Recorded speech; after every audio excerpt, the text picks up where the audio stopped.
नमस्ते और स्वागत है आपका हमारे चैनल में, जहां पॉजिटिविटी और प्रेरणा की बातें आपके जीवन को नई दिशा देंगी। यहां हम आपके साथ बांटेंगे सकारात्मकता से भरपूर विचार, सफलता के मंत्र और जीवन को बेहतर बनाने के सरल उपाय। तो आइए आज से ही सकारात्मकता के इस खूबसूरत सफर की शुरुआत करें। चैनल को सब्सक्राइब करें और अपने जीवन में खुशियों का स्वागत करें। अगले कहानी का नाम बिना सेवा विद्या नहीं। धीरे धीरे शाम ढलती जा रही थी। अंधेरा गहराता जा रहा था। बुद्ध के शिष्यों के चेहरों पर थकान साफ झलक रही थी। बुद्ध समझ चुके थे कि शिष्यों को विश्राम की आवश्यकता है। अतः उन्होंने एक सुरक्षित स्थान देखकर शिष्यों को रुकने का आदेश दिया। कुछ समय पश्चात एक शिष्य ने बुद्ध से प्रश्न किया, भते, क्या विद्या को किसी से बल द्वारा भी सौंपा जा सकता है? कदापि नहीं, विद्या को केवल सेवा मात्र से ही सीखा जा सकता है। इसी संबंध में मैं तुम्हें एक बहुत बलशाली राजा की कथा सुनाता हूँ, सुनो। एक फकीर था। वह जंगल में घासपूस की कुटिया बनाकर रहता था। उसे एक विद्या आती थी। वह पीतल को सोना बना देता था, लेकिन इस विद्या का प्रयोग वह तभी करता था जब उसे उसकी बहुत आवश्यकता होती थी, और वह भी गरीबों के फायदे के लिए। एक दिन एक बहुत ही गरीब ब्राह्मण उसके पास आया।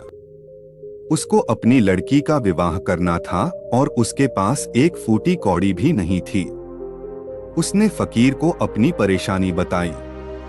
फकीर ने समझ लिया कि वह सचमुच परेशानी में है।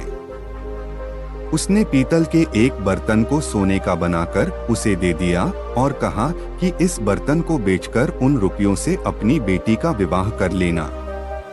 ब्राह्मण उस बर्तन को लेकर एक सुनार की दुकान पर गया। जब उसने सुनार को वह बर्तन दिखाया तो सुनार को संदेह हुआ। ऐसे फटेहाल आदमी के पास सोने का बर्तन हो न हो, यह राजा का ही है। सुनार उसे पकड़कर राजा के पास ले गया। राजा ने पूछा कि क्या बात है, तो उसने सारी बात सच सच बता दी। बात सुनकर राजा के मन में लालच आ गया। उसने सोचा, फकीर को बुलाकर यह विद्या अवश्य सीखनी चाहिए।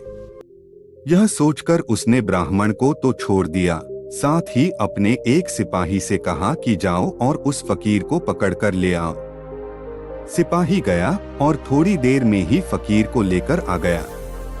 राजा ने कहा, फकीर, तुम पीतल को सोना बनाना जानते हो? फकीर बोला, जी हाँ। राजा ने कहा, यह विद्या हमें सिखा दी। फकीर निडरता से बोला, नहीं, मैं ऐसा नहीं कर सकता। जानते हो मैं कौन हूँ? राजा ने कड़क कर कहा। फकीर बोला, जानता हूँ, खूब अच्छी तरह से जानता हूँ। राजा को बहुत गुस्सा आया। उसने कहा, मैं तुम्हें 15 दिन का समय देता हूँ। अगर इस बीच तुमने मुझे विद्या सिखा दी तो ठीक, नहीं तो फांसी पर लटकवा दूंगा।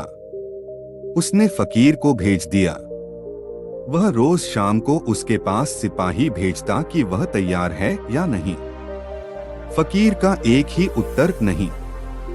ऐसी विद्या को राजा छोड़ना नहीं चाहता था। उसने देख लिया कि फकीर को डराने धमकाने से कोई नतीजा नहीं निकलेगा, तो उसने दूसरा उपाय सोचा। जब 7 दिन बाकी रह गए तो उसने अपना भेष बदला और फकीर के पास जाकर उसकी सेवा करने लगा। उसने फकीर की इतनी सेवा की कि फकीर खुश हो गया। फकीर ने पूछा, बोल, तू क्या चाहता है? राजा ने कहा, मुझे आप वह विद्या सिखा दीजिए जिससे आप पीतल से सोना बना देते हैं। फकीर ने उसे विद्या सिखा दी और कहा, देख, इसका इस्तेमाल दीन दुखियों की भलाई के लिए ही करना। राजा अपने महल में आ गया। 15वें दिन उसने फकीर को बुलाया और कहा, बोलो, विद्या सिखाने को तैयार हो या नहीं? फकीर ने कहा, नहीं। तो तुम्हें फांसी लगवा दूं? जरूर। तब राजा ने गर्व से हंसकर कहा, जिस विद्या का तुम्हें इतना घमंड है उसे मैं जानता हूँ। इतना कहकर राजा ने एक पीतल के बर्तन को सोने का बनाकर दिखा दिया। फकीर ने कहा, राजन, तुमने यह विद्या किसी की सेवा करके सीखी है। विद्या कभी भी डरा धमकाकर हासिल नहीं की जा सकती। सभी शिष्य कहानी का अर्थ समझ चुके थे। इसके पश्चात सभी ने एक साथ भोजन किया और विश्राम करने लगे। अगले कहानी का नाम शांति का मार्ग। एक दिन गौतम बुद्ध अपने शिष्यों के मध्य शांति की चर्चा कर रहे थे। करते हुए उन्होंने अपने शिष्यों को एक कथा सुनाई। एक व्यापारी था। उसने व्यापार में खूब कमाई की, बड़े बड़े मकान बनवाए, नौकर चाकर रखे, लेकिन दुर्भाग्य की बात है कि उसके दिन फिर गए। व्यापार में घाटा आया और वह एक एक पैसे के लिए मोहताज हो गया। जब उसकी परेशानी असहनीय हो गई, तब वह एक साधु के पास गया और रोते हुए बोला, महाराज, मुझे कोई मार्ग बताइए जिससे मुझे शांति मिले। साधु ने पूछा, तुम्हारा सब कुछ भला गया? व्यापारी ने कहा, हाँ महाराज। साधु बोला, तुम्हारा था तो उसे तुम्हारे पास रहना चाहिए था। वह चला कैसे गया? व्यापारी चुप हो गया। जन्म के समय तुम अपने साथ कितना धन लाए थे? स्वामी जी, जन्म के समय तो सब खाली हाथ आते हैं। साधु बोला, ठीक है, अब यह बताओ कि मरते समय अपने साथ कितना ले जाना चाहते हो? मरते समय साथ कौन ले जाता है जो मैं ले जाऊंगा? साधु बोला, जब तुम खाली हाथ आए थे और खाली हाथ जाओगे तो फिर चिंता किस बात की करते हो? व्यापारी ने कहा, महाराज, जब तक मौत नहीं आती तब तक मेरी और मेरे घर वालों की गुजर बसर कैसे होगी? साधु हंस पड़ा, जो धन के भरोसे रहेगा उसका यही हाल होगा। तुम्हारे हाथ पैर तो हैं, उन्हें काम में लाओ। पुरुषार्थ सबसे बड़ा धन है। ईश्वर पर भरोसा रखो। शांति का यही एकमात्र मार्ग है। व्यापारी की आंखें खुल गई, उसका मन शांत हो गया। जाने कितने वर्षों के बाद पहली बार रात को उसे चैन की नींद आई और उसके शेष दिन बड़े आनंद में बीते। अगले कहानी का नाम साधु का बोध। प्रातःकाल दैनिक कार्यों से निवृत्त होकर गौतम बुद्ध के सभी शिष्य इकट्ठे हो गए। गौतम बुद्ध ने संदेश देना आरंभ किया। बोले, आज मैं तुम्हें ऐसे व्यक्ति की कथा सुनाता हूँ जिसके पास सब कुछ होते हुए भी वह दुखी था। गौतम बुद्ध ने कहना आरंभ किया। किसी नगर में एक सेठ रहता था। उसके पास लाखों की संपत्ति थी, बहुत बड़ी हवेली थी, नौकर चाकर थे। फिर भी सेठ के मन को शांति नहीं थी। एक दिन किसी ने उसे बताया कि अमुक नगर में एक साधु रहता है। वह लोगों को ऐसी सिद्धि प्राप्त करा देता है कि उससे मनचाही वस्तु मिल जाती है। सेठ उस साधु के पास गया और उसे प्रणाम करके निवेदन किया, महाराज, मेरे पास धन की कमी नहीं है, पर फिर भी मेरा मन बहुत अशांत रहता है। आप कुछ ऐसा उपाय बता दीजिए कि मेरी अशांति दूर हो जाए। सेठ ने सोचा कि साधु बाबा उसे कोई ताबीज दे देंगे या और कुछ कर देंगे जिससे उसकी इच्छा पूरी हो जाएगी, लेकिन साधु ने ऐसा कुछ भी नहीं किया। अगले दिन उसने सेठ को धूप में बिठाए रखा और स्वयं अपनी कुटिया के अंदर छाया में जाकर चैन से बैठा रहा। गर्मी के दिन थे। सेठ का बुरा हाल हो गया। उसको बहुत गुस्सा आया, पर वह उसे चुपचाप पी गया। दूसरे दिन साधु ने कहा, आज तुम्हें दिन भर खाना नहीं मिलेगा। भूख के मारे दिन भर सेठ के पेट में चूहे कूदते रहे। अन्न का एक दाना भी उसके मुंह में नहीं गया, लेकिन उसने देखा कि साधु ने तरह तरह के पकवान उसी के सामने बैठकर बड़े आनंद से खाए। सेठ सारी रात परेशान रहा। उसे एक क्षण को भी नींद नहीं आई। वह सोचता रहा कि साधु तो बड़ा स्वार्थी है। तीसरे दिन सवेरे ही उठकर उसने अपना बिस्तर बांधा और चलने को तैयार हो गया। तभी साधु बाबा उसके सामने आकर खड़े हो गए और बोले, सेठ क्या हुआ? सेठ ने कहा, मैं यहाँ बड़ी आशा लेकर आपके पास आया था, लेकिन मुझे यहाँ कुछ नहीं मिला। उल्टे ऐसी मुसीबें उठानी पड़ी जो मैंने जीवन में कभी नहीं उठाई। मैं जा रहा हूँ, साधु हंसकर बोला, मैंने तुम्हें इतना कुछ दिया पर तूने कुछ भी नहीं लिया। सेठ ने विस्मय भाव से साधु की ओर देखा और बोला, आपने तो मुझे कुछ भी नहीं दिया। साधु ने कहा, सेठ, पहले दिन जब मैंने तुम्हें धूप में बिठाया और स्वयं छाया में बैठा रहा, तब मैंने तुम्हें बताया कि मेरी छाया तेरे काम नहीं आ सकती। जब मेरी बात तेरी समझ में नहीं आई तो दूसरे दिन मैंने तुम्हें भूखा रखा और स्वयं खूब अच्छी तरह खाना खाया। उससे मैंने तुम्हें समझाया कि मेरे खा लेने से तेरा पेट नहीं भर सकता। सेठ, याद रख, मेरी साधना से तुझे सिद्धि नहीं मिलेगी। धन तूने खुद पुरुषार्थ से कमाया है और शांति भी तुझे अपने ही पुरुषार्थ से मिलेगी। सेठ की आंखें खुल गई। अब उसे अपनी मंजिल पर पहुंचने का रास्ता मिल गया था। साधु के प्रति कृतज्ञता व्यक्त करता हुआ वह अपने घर लौट आया। अगले कहानी का नाम सुख और दुख। एक दिन गौतम बुद्ध ने एक दुखी व्यक्ति को देखा। वह व्यक्ति युद्ध के कारण बहुत दुखी था और अपना दुख दूर करने का कोई उपाय नहीं जान पा रहा था। गौतम बुद्ध ने उस व्यक्ति को अपने पास बिठाया और बोले, तुम व्यर्थ में चिंतित हो रहे हो। सुख दुख हमेशा नहीं रहते। मैं तुम्हें एक कथा सुनाता हूँ, ध्यान से सुनो। किसी नगर में एक सेठ रहता था। वह बड़ा ही उदार और परोपकारी था। उसके दरवाजे पर जो भी आता था उसे वह खाली हाथ नहीं जाने देता था और दिल खोलकर उसकी मदद करता था। एक दिन उसके यहाँ एक आदमी आया। उसके हाथ में एक पर्चा था जिसे वह बेचना चाहता था। उसके पर्चे पर लिखा था, सदा न रहे, इस पर्चे को कौन खरीदता। लेकिन सेठ ने उसे तत्काल खरीद लिया और अपनी पगड़ी के एक छोर में बांध लिया। नगर के कुछ लोग सेठ से ईर्ष्या करते थे। उन्होंने एक दिन राजा के पास जाकर उसकी शिकायत की, जिससे राजा ने सेठ को पकड़वाकर जेल में डाल दिया। जेल में काफी दिन निकल गए। सेठ बहुत दुखी था। क्या करें, उसकी समझ में कुछ नहीं आ रहा था। एक दिन अकस्मात सेठ का हाथ पगड़ी की गांठ पर पड़ गया।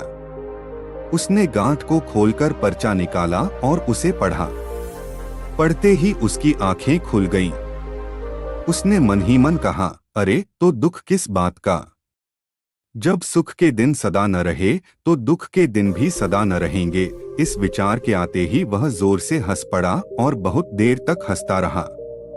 जब चौकीदार ने उसकी हंसी सुनी तो उसे लगा, सेठ मारे दुख के पागल हो गया है। उसने राजा को खबर दी। राजा आया और उसने सेठ से पूछा, क्या बात है। सेठ ने राजा को सारी बात बता दी। उसने कहा, राजन, आदमी दुखी क्यों होता है। सुख दुख के दिन तो सदा बदलते रहते हैं। सुख और दुख तो जीवन के दो पहलू हैं। यदि आज सुख है तो हो सकता है कि कल हमें दुख का मुंह भी देखना पड़े। यह सुनकर राजा को बोध हो गया। उसने सेठ को जेल से निकलवाकर उसके घर भेज दिया। सेठ आनंद से रहने लगा क्योंकि उसे ज्ञात हो गया कि सुख के साथ साथ दुख के दिन भी सदा नहीं रहते। कथा सुनकर व्यक्ति के मन का बोझ हल्का हो गया। उसने गौतम बुद्ध का आशीर्वाद लिया और अपने घर की ओर चल दिया। अगले कहानी का नाम अंतरात्मा की आवाज। एक दिन गौतम बुद्ध अपने शिष्यों के प्रति बड़ा स्नेह रखते थे। एक दिन उन्होंने अपने शिष्यों को अंतरात्मा की व्याख्या करते हुए एक कथा सुनाई। वे बोले, किसी नगर में एक साधु रहता था। उसके चेहरे पर हमेशा प्रसन्नता छाई रहती थी। उसके जीवन में आनंद का साम्राज्य था। लोग अपनी अपनी समस्याएं लेकर उसके पास आते थे और संतुष्ट होकर जाते थे।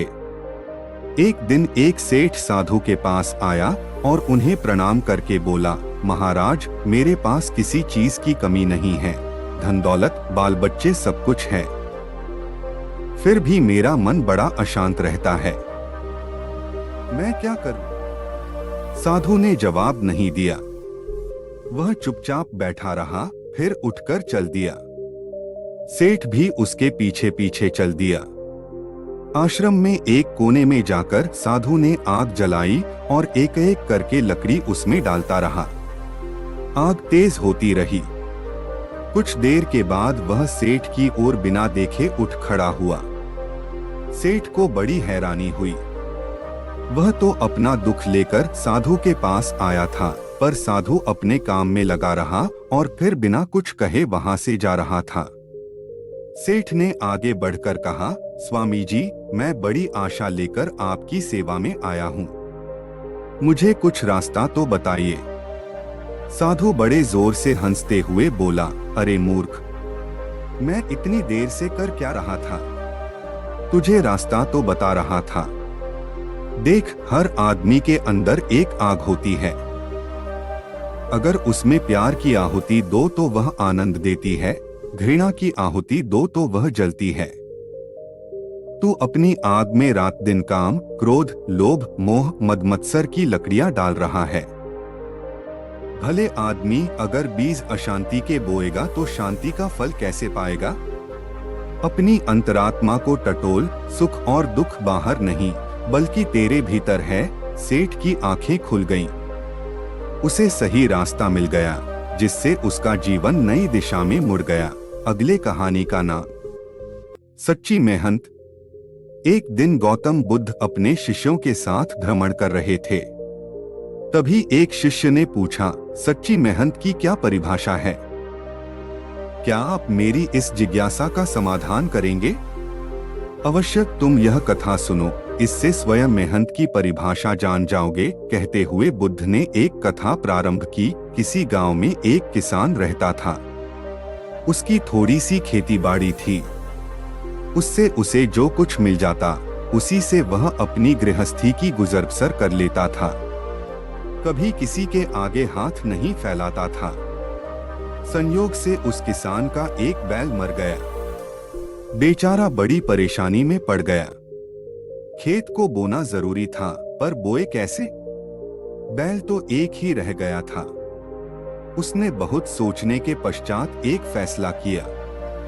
हल के जुए में एक ओर बैल जोता और दूसरी ओर अपनी स्त्री, और फिर काम करने लगा। उसी समय वहां का राजा अपनी रानी के साथ रथ पर उधर से गुजरा। अचानक उसकी निगाह हल पर गई, जिसके जुए में एक ओर बैल और दूसरी ओर स्त्री थी। उसे बड़ा आश्चर्य हुआ, साथ ही दुख भी। उसने रथ को रुकवाया और किसान के पास जाकर पूछा, यह तुम क्या कर रहे हो? किसान ने निगाह उठाकर उसकी ओर देखा और बोला, मेरा एक बैल मर गया है और खेत को बोना जरूरी है। राजा ने कहा, भले मानस, कहीं स्त्री से भी बैल का काम लिया जाता है?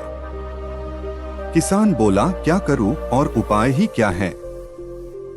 उपाय? राजा ने कहा, तुम मेरा एक बैल ले लो, जाओ। किसान बोला, मेरे पास इतना समय नहीं है। इतना कहकर उसने बैल को आगे बढ़ा दिया। राजा ने कहा, सुनो भाई, तुम अपनी स्त्री को बैल लाने के लिए भेज दो। जब तक वह आए तब तक मैं उसके स्थान पर काम करूंगा। किसान की स्त्री ने कहा, तुम तो बैल देने को तैयार हो, पर तुम्हारी पत्नी ने इनकार कर दिया तो? राजा बोला, नहीं, ऐसा नहीं होगा। किसान राजी हो गया। उसकी स्त्री राजा के यहाँ बैल लेने चली गई और राजा ने हल का जुआ अपने कंधे पर रख लिया। किसान की स्त्री ने जब रानी के पास जाकर राजा की बात कही तो रानी बोली, बहना, एक बैल से कैसे काम चलेगा? तुम्हारा बैल कमजोर है, हमारा बैल मजबूत है। दोनों साथ काम नहीं कर सकेंगे। तुम हमारे दोनों बैलों को ले जाओ। स्त्री बड़ी लज्जित हुई। उसे तो डर था कि कहीं वह एक बैल भी देने से इनकार न कर दे। वहीं एक छोड़ दोनों को देने के लिए रानी तैयार थी। स्त्री बैल लेकर आई और पूरे खेत की बुवाई हो गई। कुछ समय बाद फसल उगी। किसान ने देखा तो उसे अपनी आंखों पर विश्वास नहीं हुआ। सारे खेत में अनाज पैदा हुआ, लेकिन जितनी जमीन में राजा ने हल चलाया था और उसका पसीना गिरा था, उतनी जमीन में मोती उगे थे। यह करामात सच्ची मेहनत की थी। जहां राजा जनता की सेवा में अपना पसीना बहाता है, वहां ऐसा ही फल मिलता है।